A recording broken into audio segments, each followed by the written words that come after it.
8월 29일 토요일 로마서 15장 22절부터 33절까지의 말씀입니다. 로마 교회는 바울이 전도하러 가기 전에 이미 그리스도 예수의 이름을 부르는 곳이었습니다. 바울은 이방인을 향한 복음 전파의 열정 때문에 로마에 방문하려고 힘썼지요. 로마를 향한 바울의 발걸음은 그 자신의 뜻이 아니라 하나님이 보여주신 비전이었습니다.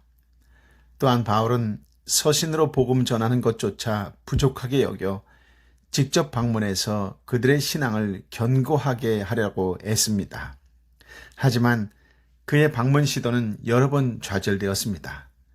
22절 말씀을 보니 그러므로 또한 내가 너희에게 가려 하던 것이 여러 번 막혔더니, 얼핏 보기에 바울의 전대 원칙과 실천 사이에 모순이 있는 것처럼 보입니다.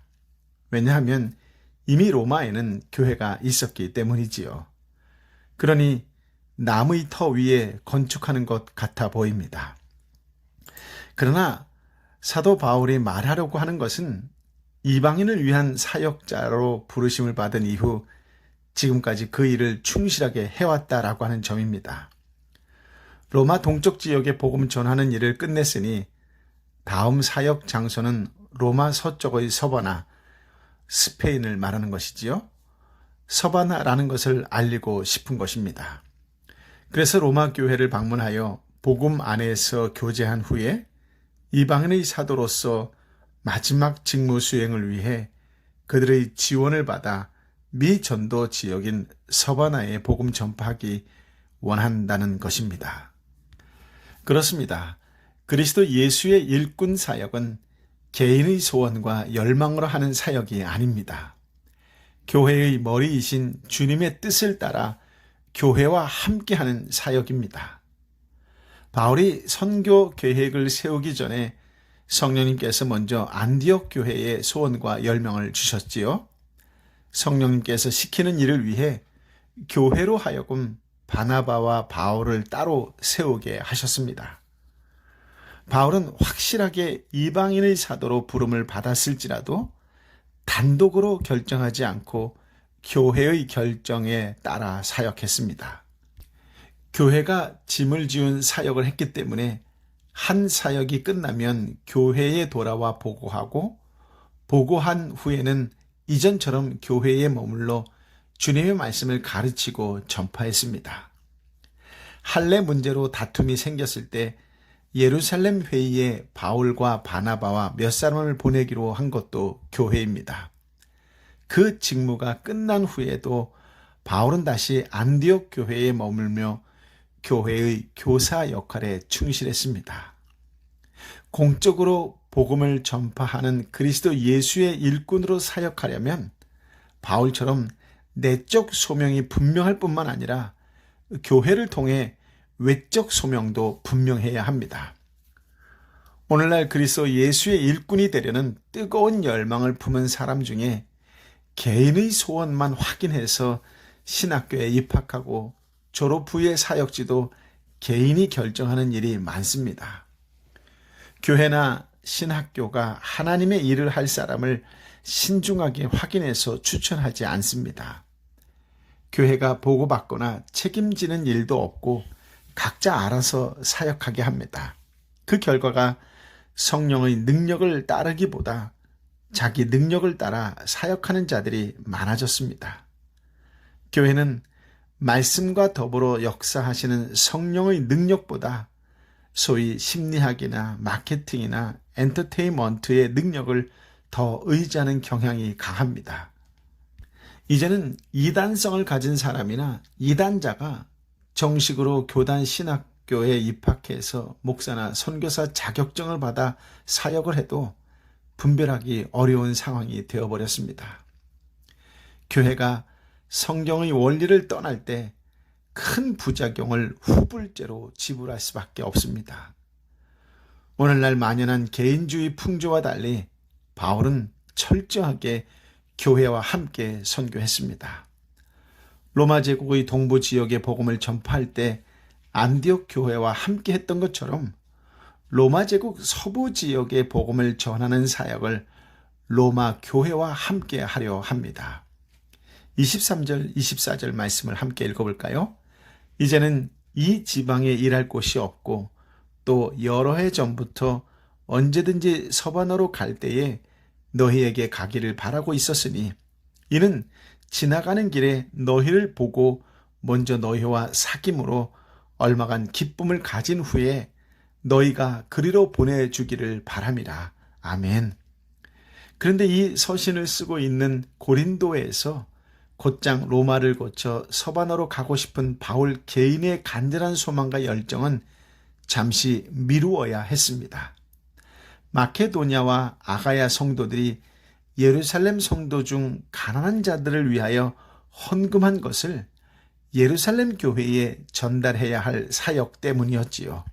25절, 26절입니다. 그러나 이제는 내가 성도를 섬기는 일로 예루살렘에 가노니 이는 마케도냐와 아가야 사람들이 예루살렘 성도 중 가난한 자들을 위하여 기쁘게 얼마를 연보하였음이라. 아멘.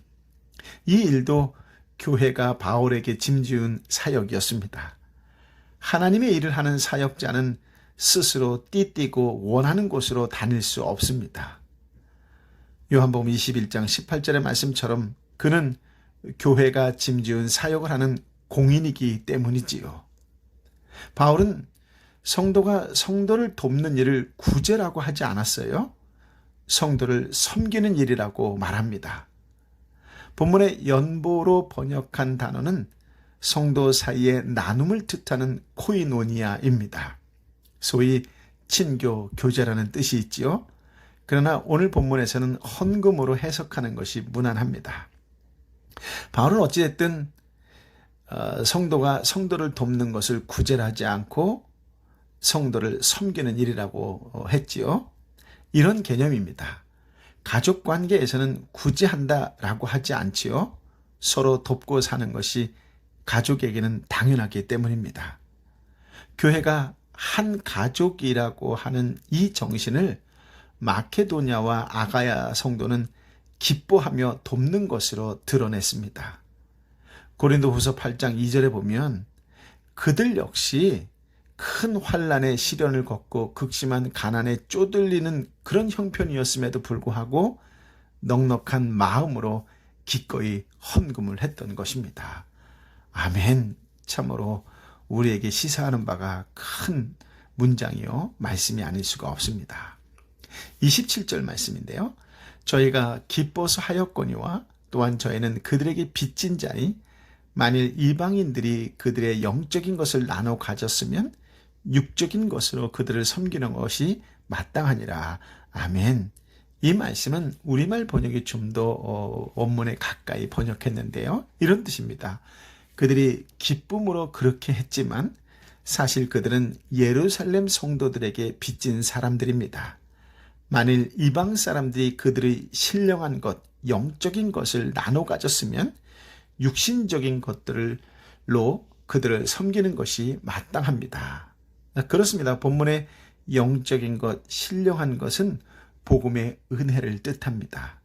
즉 바울은 영적인 것, 신령한 것, 곧 복음의 은혜를 나눠받은 이방인이 육신의 것으로 돕는 것이 당연하다고 말하는 것이지요.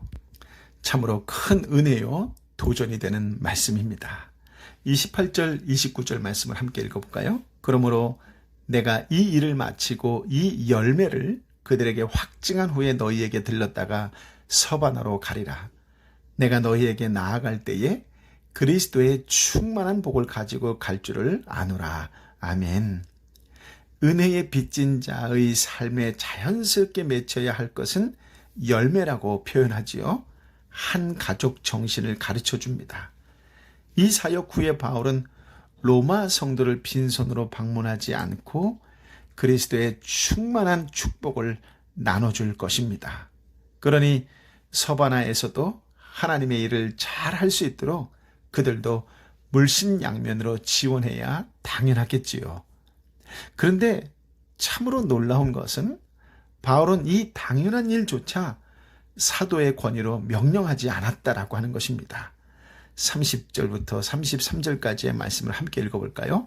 형제들아, 내가 우리 주 예수 그리스도와 성령의 사랑으로 말미암아 너희를 권하노니 너희 기도에 나와 힘을 같이하여 나를 위하여 하나님께 빌어 나로 유대에서 순종하지 아니하는 자들로부터 건짐을 받게 하고 또 예루살렘에 대하여 내가 섬기는 일을 성도들이 받을 만하게 하고 나로 하나님의 뜻을 따라 기쁨으로 너희에게 나아가 너희와 함께 편히 쉬게 하라. 평강의 하나님께서 너희 모든 사람과 함께 계실지어다. 아멘. 아멘. 바울은 우리 주 예수 그리스도와 성령의 사랑에 의지하여 엄숙하게 권면합니다. 목숨을 건 하나님의 일에 기도 지원군 역할을 해줄 것도 부탁을 하지요. 원만한 사역 완수를 위한 3가지 기도 목록 또한 제시를 합니다. 첫째는 나로 하여금 유대에 순종치 아니하는 자들에게서 구원받게 되는 것이고 예루살렘에 대한 나의 섬기는 일을 성도들이 받음직하게 되는 것이고 나로 하나님의 뜻을 따라 기쁨으로 너희에게 나아가 너희와 함께 편히 쉬게 하는 것입니다. 바울은 유대 폭도들에게서 구원받았고 로마를 거쳐 서바나에 갔습니다. 사도행전 21장 이하의 말씀을 참고해 보니 그는 죽을 고비를 여러 번 넘겨야 했고 헌금도 금방 전달하지 못하고 한동안 지니고 있었던 것 같으며 로마에 갈 때도 쇠사슬에 매인 죄인 신분으로 방문을 하고 가택연금 상태로 지냈습니다. 교회가 정당한 소원과 열정으로 합심 기도할지라도 그 방법의 시기나 방법은 하나님의 주권에 달려있다라고 하는 것을 여실히 볼 수 있는 말씀입니다. 그렇습니다. 기도는 교회가 하나님의 뜻대로 일하기 위한 것이지 하나님께서 교회의 뜻대로 일하시도록 하려는 것이 아닙니다. 하나님의 응답과 방법과 때는 우리의 기대와 다를 수 있습니다. 기도 끝에 내 거룩한 야망을 이루기보다 거룩하신 하나님과 기도로 교통하는 것이 중요합니다. 기도는 교회나 개인에게 큰 아픔이나 긴 슬픔을 동반하면서 응답될 수도 있습니다. 불순물을 제거하기 위해 고난을 주실 수 있지요. 이 사실을 이론으로는 알지라도 막상 고난의 현장에서 당황하지 않고 소화해내기란 쉽지 않습니다. 그럴지라도 교회가 변함없이 확신해야 할 것은 바울 사도의 축도 속에 담겨 있습니다. 평강의 하나님께서 너희 모든 사람과 함께 계실지어다. 아멘. 평강의 하나님께서 너희 모든 사람과 함께 계실지어다. 아멘. 평강의 하나님께서 부족한 믿음으로 하나님 백성다움을 드러내기 위해 힘쓰는 저와 여러분 한 사람 한 사람과도 함께 하시기를 예수님의 이름으로 축복합니다. 아멘.